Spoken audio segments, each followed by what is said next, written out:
இர்ஷாத், எப்போவுமே நீ தத்துவங்களை பேசிக்கிட்டு ரொம்ப போர் அடிக்கிற மாதிரி இருக்குது. ஏதாவது ஒரு ஹியூமர் மாதிரி ஸ்டார்ட் பண்ணலாமா அப்படின்னு ஒரு கொஸ்டின் வந்திருக்குது. சரி, நானும் ஒரு ட்ரை பண்ணுறேன்.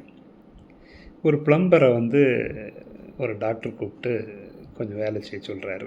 அதெல்லாம் செய்து முடித்து ஒரு 1 ஹவர் கழித்து அவன் சார்ஜ் பண்ணுறான், எனக்கு 3000 ரூபா கொடுங்க சார் அப்படின்னு.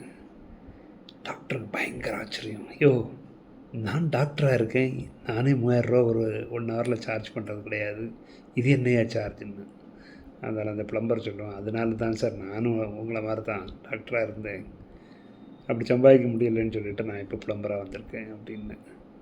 ஸோ இது ஒரு சைடில் ஜோக்காக இருந்தாலும் உண்மை நிலவரம் அதுதான்.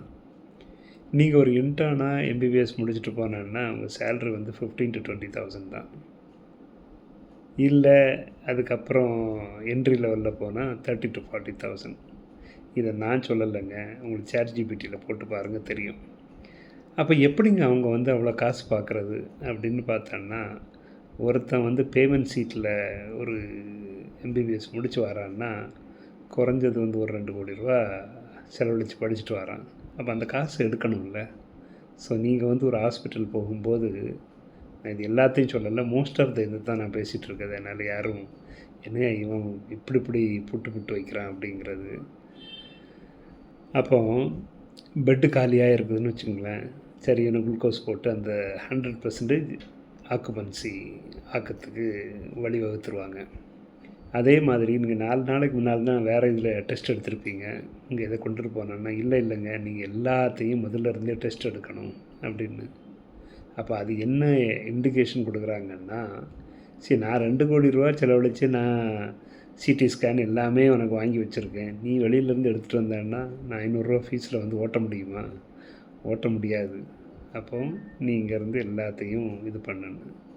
அதே மாதிரி பார்த்தோன்னா முன்னாலேலாம் ஒரு காலத்தில் ஒரு ரெஃபரன்ஸ் கொடுப்பாங்க, இங்கேருந்து அடுத்த டாக்டரை போய் பாருன்னு.